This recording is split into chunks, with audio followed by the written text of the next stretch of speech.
ओम नमः शिवाय। आज हम श्रवण करेंगे श्रावण मास का महात्म कथा अध्याय दूसरा। इस कथा के अध्याय में श्रावण मास का धर्म के पालन के बारे में भगवान ने बताया है। चलिए इसका श्रवण करते हैं। भगवान शंकर सनत कुमार जी से बोले, हे ब्रह्मपुत्र, आप नम्र है, आप दयालु है, समस्त 12 गुणों से युक्त श्रोता है। आपने श्रावण मास के बारे में जो कुछ पूछा है तथा जो पूछने से रह गया है वह सब मैं तुम्हें विस्तार पूर्वक बताता हूँ। आपके पिता ब्रह्मा बहुत उद्दंड थे, इसलिए उन्हें अपना 5वां सिर गंवाना पड़ा। वे मत्सरता को छोड़ मेरी शरण में आए। मैं कुछ बताने जा रहा हूँ, उसे एकाग्रचित्त होकर सुनो। श्रावण मास में नियमों का पालन कर व्रत रखकर सायंकाल को 4 बजे भोजन करना चाहिए। 1 मास तक रुद्राभिषेक करना चाहिए। अपनी प्रिय किसी एक वस्तु का त्याग करें। पुष्प, फल, धान्य, तुलसी की मंजीरा युक्त पंक्ति और बेलपत्रों से मेरी लक्ष्य पूजा करें। कोटि लिंग पूजन करें।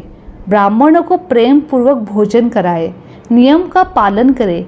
मुझे पंचामृत से अभिषेक अति प्रिय है, अंत उसे भी करें। इस माह में किए जाने वाले कृत्य अनंत फल देने वाले होते हैं। इस मास में भूमि पर शयन करना चाहिए। ब्रह्मचर्य का पालन करना चाहिए। सत्य बोलना चाहिए। पत्तल में भोजन करें। प्राप्तकाल स्थान ध्यान करें। इंद्रियों को वश में रखना चाहिए। एकाग्र मन से प्रतिदिन मेरी पूजा करें।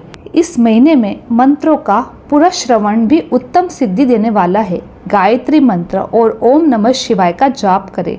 श्री सूक्त का जाप करें, ये अधिक फलदायी है। ग्रह यज्ञ, कोटि होम, लक्ष्य होम तथा अयुक्त होम करने पर जो फल मिलता है और मनवांछित फल प्राप्त होता है। जो प्राणी इस महीने में एक दिन भी व्रत को छोड़ देता है वह महाप्रलय तक घोर नरक में जाता है। मुझे श्रावण मास से अधिक कोई भी मास प्रिय नहीं है।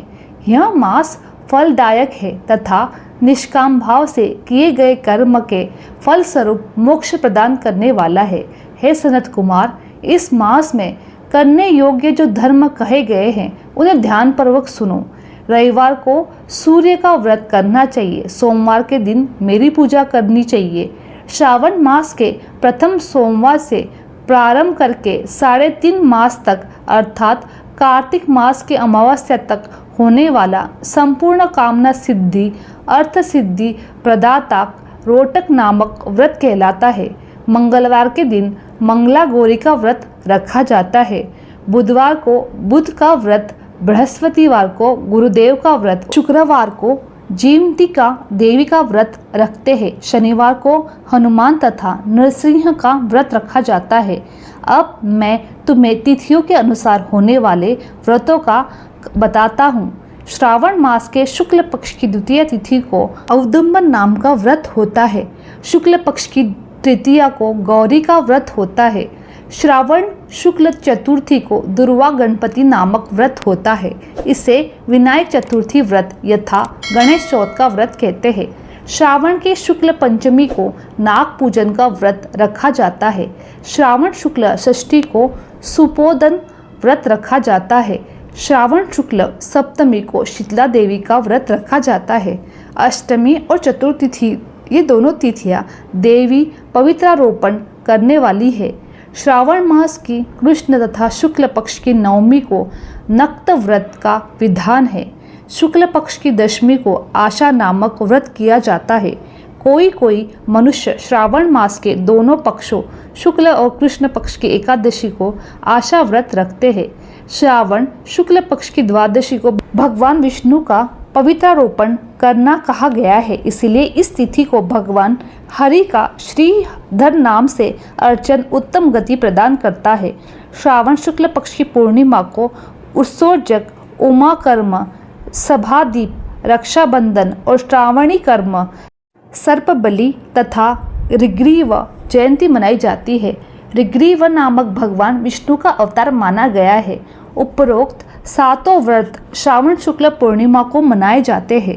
श्रावण शुक्ल चतुर्थी को संकट चतुर्थी, जिसे आम भाषा में संकट चौथ कहते हैं, तथा कृष्ण पक्ष की पंचमी को मानव कल्यापी व्रत रखा जाता है। श्रावण कृष्ण अष्टमी को भगवान श्री विष्णु के श्री कृष्ण नाम से 16 कलाओं से युक्त अवतार लिया था। उस दिन व्रत तथा महोत्सव मनाया जाता है। श्रावण मास की अमावस्या को पिठोरा व्रत का विधान है।